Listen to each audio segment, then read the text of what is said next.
سلام و درود به تمام شما بینندگان عزیز و گرامی. امیدوارم که همه با هم خوب هستید، سلامت هستید. خداوند از شما راضی باشد. هنوز ما در ترکیه هستیم. یعنی چی؟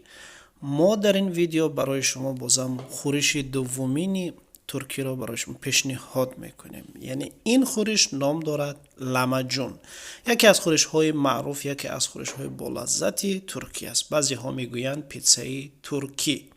خوب، تا حال عزیزان اگر در کانال ما عضو نشده باشید عضو شوید و لایک را فراموش نکنید و زنگوله را فعال کنید تا از ویدیوهای بعدی ما عقب نمانید. میگذاریم با آماده کردن این خوراک. اشیاء لازمه برای خوراک یعنی 2 کیلو آرد و 2 قاشق نمک، 50 میلی گرم روغن، 550 میلی گرم آب، کمی 1 قاشق یعنی درشت. خب اول خمیر رو درست میکنیم، بعد میگذاریم با فرشی انا همین خوراک لاماجون. یعنی خب انا همون دو تا یعنی 500 میلی گرم آب رو ریختیم و درشت رو آمیخته کردیم و چیکار میکنیم؟ شروع میکنیم با خمیر کردن. اول درشت رو هضم میکنیم و کمی روغن تمام و 2 قاشق نمک. من خودم معمولا در 2 کیلو آرد یعنی 2 قاشق نمک می اندازم، یعنی نمکش چی میباید میونم. این کمی شکر 1 قاشقی یعنی پر نه، کمتر شکر. اینو خوب به هم میزنیم تا که هضم شود. آردها رو میریزیم. یعنی شما حیران نشوید که این آردها رو چرا ما الک نکردیم. این آردها خود الک کردگی هستن، آماده کردگی هستن، فقط شما میگیرید استفاده میکنید. این به نظر شما عجیب و غریب نتوبد دوستان گرامی. خوب خمیر میکنیم.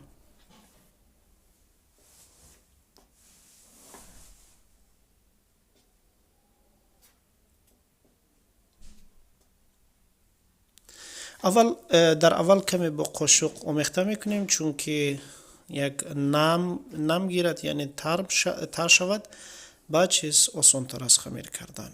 کمی از روغن زیتون، یعنی وقتی خمیر کمی آماده شد کمی روغن زیتون تو نچسبد.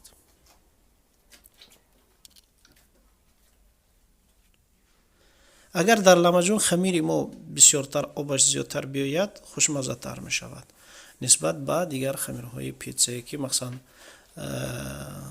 همه چی آمیخته میکنن، تخم یا شیر یا روغن بیشتر می شود، ولی در لاماجون برعکس است. خوب خمیر ما آماده شد، میگذاریم تا رسیدنش و شروع میکنیم با سبزیجات را خرد کردن.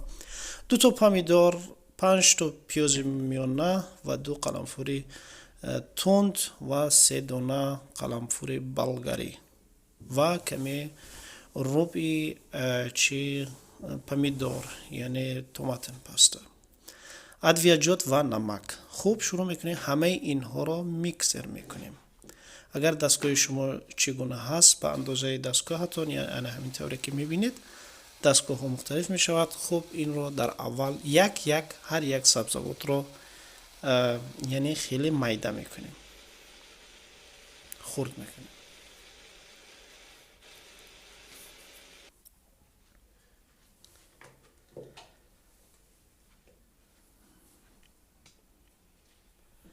پیاز رو خرد کردیم، شروع میکنیم با پامیدار یعنی گوجه فرنگی.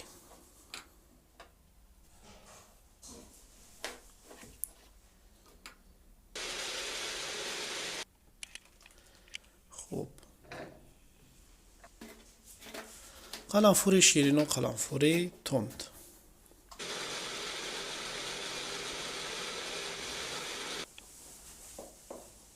خوب اینم تمام شد و میگذاریم با گوشت چرخ کرده شده یعنی گوشت فرشی که گوشتی که روغن در ترکیبش داشته باشد و 1 قاشق چیکار میکنیم؟ نمک در گوشت میذاریم. 1 قاشق دیگر در این فرشی که قبلا همه سبزیجات رو ما خرد کرده بودیم در این قاطی میکنیم. خب ادویجات رو شما میتونید که در زیرنویس این ببینید که کدام ادویجات هست.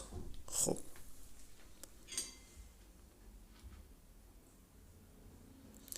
و 2 قاشق خوراک خوری ما از این توماتن پاستا آمیخته میکنیم.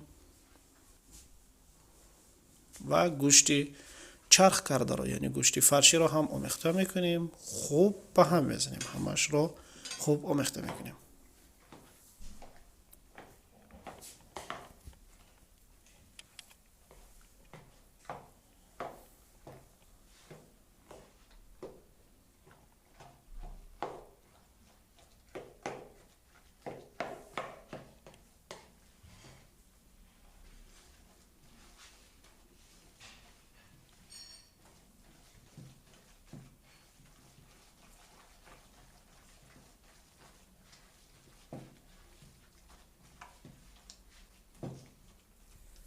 خوب فرش ما آماده شد، میگذاریم یک طرف و اگه خمیر ما هم آماده شد، بعد از چند ساعت شروع میکنیم با خمیر را تنک کردن.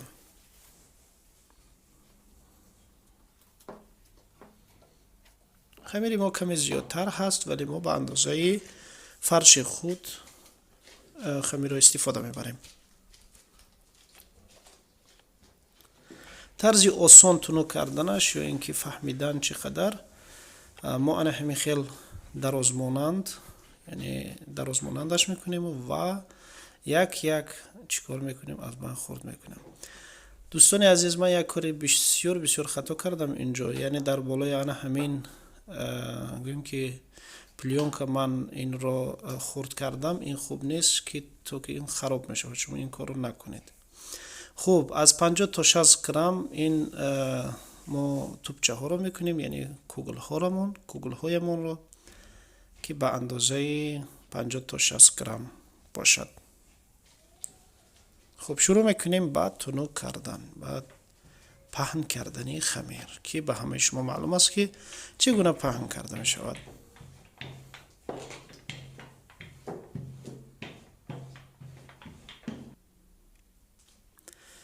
خوب بعضی ها میگیرن در اون طرف فرش رو میکنن، بعد در بالای این میمونن. از همه راه آسانش همین است، در داخل خودی لیست میمونید یا در داخل محیطابه میمونید و انا همین یک پنجه از این میگیرید، تقریبا دو به مانند دو قاشق خوراکخوری، دو قاشق پوری خوراکخوری یعنی از همین فرش است. خوب میگذاریم در 250 از 5 تا 10 دقیقه، یعنی چی آماده می شود. باید احتیاط باشیم، همیشه نگاه بکنیم که این نسوزد، چون که این خیلی خمیر نازک است. خب میبینیم که این آماده شد. اولین لمجون من رو ما تمام کنیم، دومیش رو میگذاریم، یعنی زود تمام میکنیم. اگر وقتی ما خواهیم در بالا در سکوارات که در بالای پلیت که ما درست کنیم، باید که درجه یکم یعنی اسکارس یکم یا دوم را گذاریم، احتیاط باشد که زیرش نسوزد. خیلی درجه کم چی میگذاریم، اینم از 5 تا 8 دقیقه آماده می شود. همیشه نگاه میکنیم که زیرش نسوزد. بازم در سکوارات که خیلی آسانتر است پختنش. خب اینا میبینیم که با آسانی مایتش رو در حال تمام کردیم. در دو محیطابه یعنی در دو سکوارات که من درست کردم و هم در داخل دو خفکه در داخل تفتان. در داخل این در محیطابم یعنی در سکوارات که من همین خیل طرز آسانش همین است. کمی اگر سکوارات که خنکتر شده باشد، تصفش یعنی گرمیش رفته باشد، میتونید وقتی خمیر رو تنک کرده در داخلش با انا همین مانند فرش رو گیرید در داخلش تنک کنید.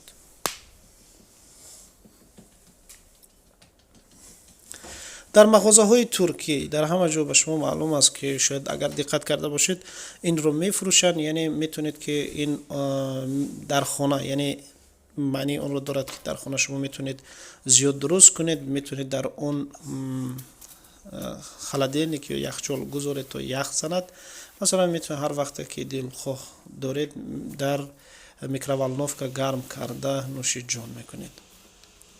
میشود که این خوراک رو با دیگر این پیتزا رو با دیگر محصولات در داخلش گوشت مون یا در داخلش سالاد مون، هر یک نفر با خودش یک خورش دارد، یک مثلا خواهش خوردن دارد. این بستگی از خودی آدم هست.